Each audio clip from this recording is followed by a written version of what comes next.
जब अमेरिका ने दुनिया का पहला न्यूक्लियर बॉम्ब बनाया तो उसे लगा कि बस अब वो दुनिया का बादशाह है जिसे कोई छू भी नहीं सकता, लेकिन वो गलत था। उस एक धमाके ने दुनिया में एक खतरनाक रेस शुरू कर दी और आज दुनिया में 10 ऐसे कंट्रीज हैं जिनके पास न्यूक्लियर बॉम्ब बनाने का कोड है। कुछ कंट्रीज ने एक दूसरे की मदद की और कुछ ने चोरी किया, लेकिन सभी कंट्रीज ने जासूसों, धोखे और सीक्रेट डील्स का सहारा लिया। हम आज देखेंगे कि कैसे इन 10 मुल्कों ने एक दूसरे से मुकाबला करते हुए दुनिया की सबसे खतरनाक टेक्नोलॉजी बनाई, और हम उन कंट्रीज को भी देखेंगे जो ये टेक्नोलॉजी हासिल करने के बिल्कुल करीब पहुंच गए थे, और उन कंट्रीज को भी जिनका न्यूक्लियर वेपन बनाने की लिस्ट में अगला नंबर है। ये कहानी असल में जर्मनी में शुरू होती है 1938 में। ये वो वक्त था जब साइंटिस्ट्स ने पहली बार न्यूक्लियर फिशन डिस्कवर किया। उन्हें पता लगा कि एटम्स को तोड़कर वो चेन रिएक्शन के जरिए मैसिव एनर्जी रिलीज कर सकते हैं। इस डिस्कवरी ने पूरी साइंटिफिक कम्युनिटी को हिला कर रख दिया। अगले ही साल एल्बर्ट आइंस्टाइन ने अमेरिका को वार्निंग भेजी। उसने अमेरिकन गवर्नमेंट को बताया कि नाज़ीज इस नई साइंस को वेपनाइज कर सकते हैं। इस वार्निंग की वजह से हिस्ट्री के सबसे महंगे और सीक्रेटिव साइंस एक्सपेरिमेंट का आगाज किया गया। अमेरिका ने मैनहट्टन प्रोजेक्ट लॉन्च किया। ये एक मैसिव ऑपरेशन था जिसमें अमेरिका, यूके और कनाडा के साइंटिस्ट शामिल थे।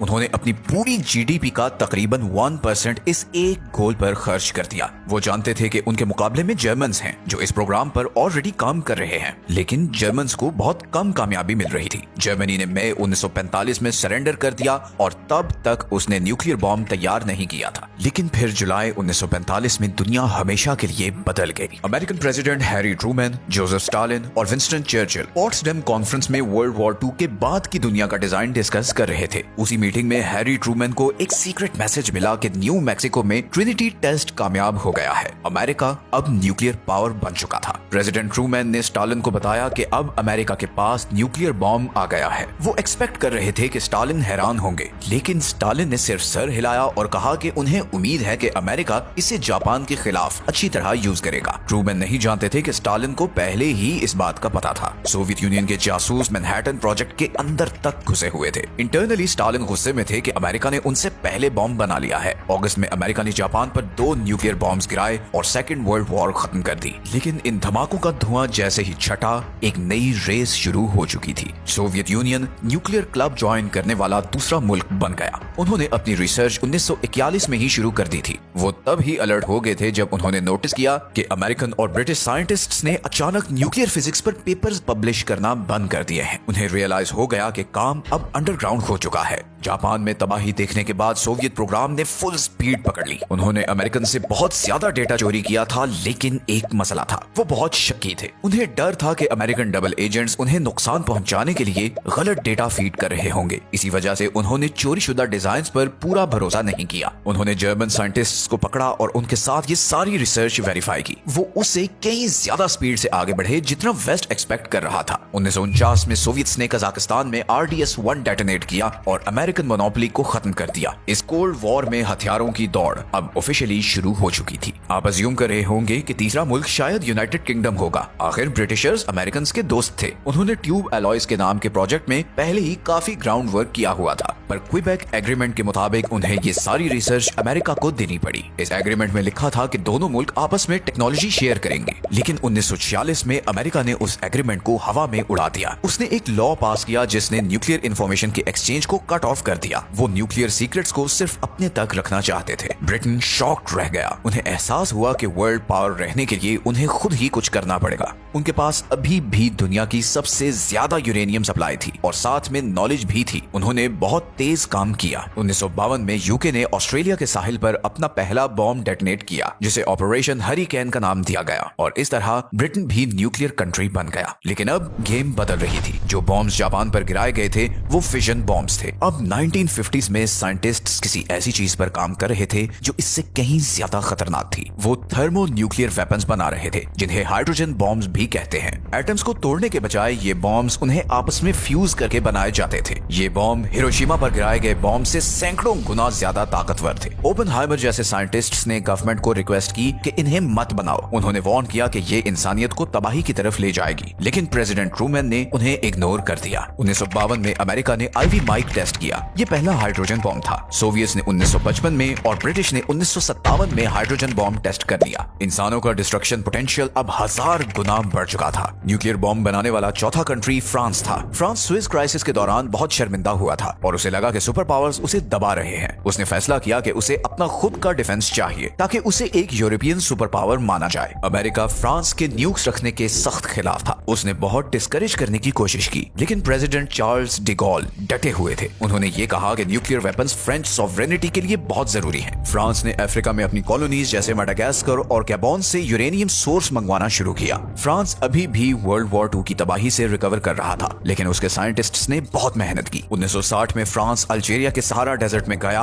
और उसने वहां अपना पहला न्यूक्लियर बॉम्ब डेटोनेट किया, जिसे जय बॉयज ब्लू कहा गया। इस धमाके ने वॉशिंगटन और पूरी दुनिया को एक मैसेज दिया कि फ्रांस को अब प्रोटेक्शन के लिए अमेरिकन मिलिट्री की जरूरत नहीं है। पांचवा मुल्क चाइना था। चाइनीज अमेरिकन के खिलाफ डिफेंस चाहते थे। शुरू में सोवियत यूनियन ने उनकी मदद की। वो चाइना को एक साथी कम्युनिस्ट कंट्री समझते थे, लेकिन फिर रिलेशंस खराब हो गए। असल में सोवियत लीडर क्रुश्चेव ने स्टालिन की लेगेसी को क्रिटिसाइज करना शुरू किया। वो वेस्ट के साथ बेहतर रिलेशंस चाहते थे। माओ जेडोंग को ये बहुत गलत लगा। उन्होंने सोवियत्स पर इल्जाम लगाया कि वो अपनी रेवोल्यूशनरी स्पिरिट खो रहे हैं। दोनों मुल्क अलग हो गए और सोवियत्स ने अपनी सारी टेक्निकल हेल्प वापस ले ली। उन्होंने चाइना को बाकी चीजें खुद फिगर आउट करने के लिए छोड़ दिया। उस वक्त चाइना में एक जबरदस्त कल्चरल रेवोल्यूशन चल रही थी, लेकिन उन्होंने सारे रिसोर्सेज न्यूक्लियर बॉम्ब बनाने में लगा दिए। 1964 में चाइना ने लॉप नूर झील पर अपना पहला एटॉमिक बॉम्ब टेस्ट करके दुनिया को शॉक कर दिया। इसके बाद उन्होंने एक और शॉक दिया। सिर्फ 2.5 साल बाद उन्होंने हाइड्रोजन बॉम्ब भी टेस्ट कर दिया। ये किसी भी कंट्री की तरफ से बेसिक फिशन बॉम्ब से एडवांस्ड फ्यूजन बॉम्ब तक जाने की सबसे तेज डेवलपमेंट थी। इस लिस्ट में छठा मुल्क सबसे ज्यादा मिस्टीरियस है और वो है इसराइल। आज तक इसराइल ने ऑफिशियली कभी एडमिट नहीं किया कि उसके पास न्यूक्लियर वेपन्स हैं। इस मामले में वो खामोशी रखता है। 1950s में इसराइल ने नेगेव डेजर्ट में फ्रांस की मदद से एक सीक्रेट न्यूक्लियर फैसिलिटी बनाना शुरू की। अमेरिकन स्पाई प्लेन्स ने ये कंस्ट्रक्शन साइट स्पॉट कर ली। प्रेसिडेंट जॉन एफ कैनेडी बहुत परेशान हुए और उन्होंने इस प्लांट की इंस्पेक्शन की डिमांड की। इसराइलीज ने टाल मटोल किया और कुछ नहीं बताया। उन्होंने अंडरग्राउंड बॉम्ब मेकिंग फैसिलिटीज को छुपाने के लिए फेक वॉल्स और हिडन एलिवेटर्स बनाए। जॉन एफ कैनेडी इसराइल को रोकने से पहले ही मर गए और उनके बाद आने वाले लिंडन बी जॉनसन काफी प्रो इसराइल थे। माना जाता है कि 1967 तक इसराइल के पास न्यूक्लियर बॉम्ब आ चुका था। दुनिया को इसकी कंफर्मेशन बहुत सालों बाद 1986 में मिली। मोर्डेशाई वानूनू नाम के एक टेक्नीशियन ने सीक्रेट इसराइली फैसिलिटी में काम किया था। उसने वहां की फोटोज ली और उन्हें मुल्क से बाहर स्मगल किया। उसने ये स्टोरी एक ब्रिटिश न्यूज़पेपर को दी, लेकिन इससे पहले कि स्टोरी पब्लिश हो सकती, इसराइली सीक्रेट सर्विस मोसाद उस तक पहुंच गई। उन्होंने एक ट्रैप लगाया। एक फीमेल एजेंट ने लंदन में अमेरिकन टूरिस्ट होने का नाटक किया। उसने वनूनू के साथ फ्लर्ट किया और उसे अपने साथ रोमांटिक वीकेंड के लिए रोम चलने पर कन्विंस किया। जैसे ही वो रोम पहुंचा, उसे ड्रग दिया गया, किडनैप किया गया और वापस इसराइली शिप कर दिया गया। उसने वहां 18 साल जेल में गुजारे। उसकी कुर्बानी की वजह से दुनिया को पता लगा कि इसराइल वाकई एक न्यूक्लियर पावर था। सातवां मुल्क इंडिया था। इंडिया सराउंडेड था। वो दो ताकतवर दुश्मनों के बीच ट्रैप्ड फील करता था। वो 1962 में चाइना से जंग हार चुका था और दूसरे बॉर्डर पर अपने राइवल पाकिस्तान के साथ लगातार लड़ रहा था। इंडिया ने कनाडा से लाए गए एनर्जी रिएक्टर में रिसर्च प्रोग्राम शुरू किया। इंडिया ने क्लेम किया कि वो बॉम्ब नहीं बना रहे, लेकिन 1974 में उन्होंने रेगिस्तान में एक टेस्ट किया। उन्होंने इसे पीसफुल न्यूक्लियर एक्सप्लोजन कहा और इसका कोड नेम स्माइलिंग बुद्धा था। दुनिया में एक खलबली मच गई। कनाडा और अमेरिका ने टेक्नोलॉजी मिसयूज करने पर इंडिया पर सैंक्शंस लगा दिए। इंडिया कुछ अरसे के लिए रुक गया, लेकिन 1990s में उसने ऑफिशियली अपने प्रोग्राम को वेपनाइज कर दिया। उन्होंने no first use policy declare की। इसका मतलब है कि वो वादा करते हैं कि वो न्यूक्स तब तक यूज नहीं करेंगे जब तक कोई और पहले इंडिया पर न्यूक्लियर बॉम्ब यूज ना करे। 8वीं कंट्री की शायद सबसे यूनिक स्टोरी है। ये साउथ अफ्रीका था। 1970s तक साउथ अफ्रीकन गवर्नमेंट बिल्कुल अकेली हो चुकी थी। बाकी दुनिया उनके रेसिज्म से नफरत करती थी और मदद करने से इनकार करती थी। उन्होंने अपने बॉर्डर्स की तरफ देखा और उन्हें हर जगह दुश्मन नजर आए। अंगोला जैसे पड़ोसी मुल्क कम्युनिस्ट कंट्रोल में जा रहे थे। उन्होंने फैसला किया कि उन्हें अल्टीमेट इंश्योरेंस पॉलिसी चाहिए। उनके पास बहुत ज्यादा यूरेनियम रिजर्व्स थे और उन्होंने उन्हें यूज करना शुरू किया। 1989 में एक अमेरिकन सैटेलाइट ने साउथ अफ्रीका के कंट्रोल वाले आइलैंड्स के करीब इंडियन ओशन में मिस्टीरियस लाइट डिटेक्ट की। ये माना जाता है कि ये इसराइल के साथ एक जॉइंट न्यूक्लियर टेस्ट था। 1980s तक साउथ अफ्रीका ने 6 फुली फंक्शनल न्यूक्लियर बॉम्ब्स बना लिए थे, लेकिन फिर दुनिया बदल गई। सोवियत यूनियन कोलैप्स हो गया, कम्युनिज्म का थ्रेट खत्म हो गया। साउथ अफ्रीकन गवर्नमेंट जानती थी कि उनका वक्त खत्म हो रहा है। वो नेल्सन मंडेला की सरबराही में आने वाली नई गवर्नमेंट को न्यूक्लियर वेपन्स देने से खौफजदा थे। उन्होंने वो किया जो कोई और कंट्री नहीं कर सकता था। उन्होंने वॉलंटरीली अपने सारे न्यूक्लियर वेपन्स डिसमेंटल कर दिए। उन्होंने सारे ब्लूप्रिंट्स डिस्ट्रॉय कर दिए और यूरेनियम को पिघला दिया। तो साउथ अफ्रीका वो अकेला मुल्क है जिसने अपने न्यूक्स बनाए और फिर सब खत्म कर दिए। नौवां मुल्क है पाकिस्तान। 1971 में इंडिया से आधा मुल्क गंवाने के बाद पाकिस्तानी प्राइम मिनिस्टर जुल्फिकार भुट्टो ने ऐलान किया कि अगर लोगों को घास भी खानी पड़ी, तब भी वो अपना न्यूक्लियर बॉम्ब बनाएंगे। वो इंडिया को डोमिनेट करने नहीं दे सकते थे। इस प्रोग्राम के हीरो अब्दुल कदीर खान थे। वो नेदरलैंड्स में एक फैसिलिटी में मेटलर्जिस्ट थे जो यूरेनियम इनरिच करती थी। उन्होंने अपनी क्लियरेंस यूज करके सेंट्रीफ्यूजेस के टॉप सीक्रेट ब्लूप्रिंट्स चोरी किए। उन्होंने ये सारे डिजाइन्स याद किए, उन्हें कॉपी किया और उन्हें वापस पाकिस्तान ले आए। इन डिजाइन्स ने उन्हें एक जबरदस्त हेड स्टार्ट दिया। उन्हें चाइना से भी मदद मिली जो इंडिया को चेक में रखना चाहता था। अमेरिका जानता था कि पाकिस्तान क्या कर रहा है, लेकिन अमेरिका को अफगानिस्तान में सोवियत से लड़ने के लिए पाकिस्तान की मदद चाहिए थी। इसलिए अमेरिकन ने आंखें बंद कर ली। 1998 में इंडिया के टेस्ट्स कंडक्ट करने के सिर्फ हफ्तों बाद पाकिस्तान ने भी जवाब दिया। उन्होंने पहाड़ों में 5 न्यूक्लियर बॉम्ब्स डेटोनेट किए। पाकिस्तान में सब खुश हो गए। उन्होंने प्लेइंग फील्ड बराबर कर दी थी। अनलाइक इंडिया, पाकिस्तान की फर्स्ट यूज पॉलिसी नहीं है। इसका मतलब है कि अगर उन्हें लगे कि वो कन्वेंशनल वॉर हारने वाले हैं तो वो न्यूक्लियर मिसाइल लॉन्च कर देंगे। और अब हम आते हैं इस लिस्ट के आखिरी कंट्री पर, और वो है नॉर्थ कोरिया। नॉर्थ कोरिया को उसी वजह से न्यूक्स चाहिए थे जिस वजह से बाकी सबको चाहिए थे। वो रिजीम सर्वाइवल चाहते थे। किम फैमिली को लगता था कि न्यूक्लियर बॉम्ब्स के बगैर अमेरिका उन पर अटैक कर देगा। उन्होंने शुरू में तो एनर्जी के लिए सोवियत मदद ली, लेकिन फिर एकदम सीक्रेसी में चले गए। उन्होंने वेपन्स ना बनाने का वादा करते हुए ट्रीटी साइन की और फिर उन ट्रीटीज को तोड़ दिया। उन्होंने वो डिजाइन यूज किए जो कहा जाता है कि उन्होंने पाकिस्तान से खरीदे थे। 2006 में नॉर्थ कोरिया ने अपना पहला अंडरग्राउंड न्यूक्लियर टेस्ट किया। ये एक छोटा एक्सप्लोजन था और कुछ एक्सपर्ट्स के मुताबिक ये पार्शियल फेलियर था, लेकिन वो कोशिश करते रहे। 2009 और 2013 में उन्होंने बड़े बॉम्ब्स टेस्ट किए। 2017 तक उन्होंने thermo nuclear hydrogen bomb test किया और आज उनके पास इंटरकॉन्टिनेंटल मिसाइल्स हैं जो थियोरेटिकली अमेरिका तक पहुंच सकते हैं। नॉर्थ कोरिया वो अकेला मुल्क है जिसने नॉन प्रोलिफरेशन ट्रीटी से विड्रॉ किया और न्यूक्लियर बॉम्ब बनाया। तो ये वो 10 कंट्रीज हैं जिन्होंने बॉम्ब बनाया, लेकिन कहानी सिर्फ इन तक महदूद नहीं है। ऐसे और भी मुल्क हैं जिनके पास न्यूक्लियर वेपन्स हैं। कोल्ड वॉर के दौरान अमेरिका और सोवियट्स ने पूरी दुनिया में अपने न्यूक्लियर वेपन्स छुपाए। अमेरिकन न्यूक्स आज भी बेल्जियम, जर्मनी, इटली, नेदरलैंड्स और तुर्की में पड़े हैं। रशिया ने अभी रिसेंटली टैक्टिकल न्यूक्लियर वेपन्स वापस बेलारूस में मूव किए हैं। हमें उन मुल्कों को भी देखना होगा जिन्होंने कोशिश की और फेल हो गए। आपको जानकर हैरत होगी कि कितने कंट्रीज न्यूक्लियर बॉम्ब बनाने के करीब थे।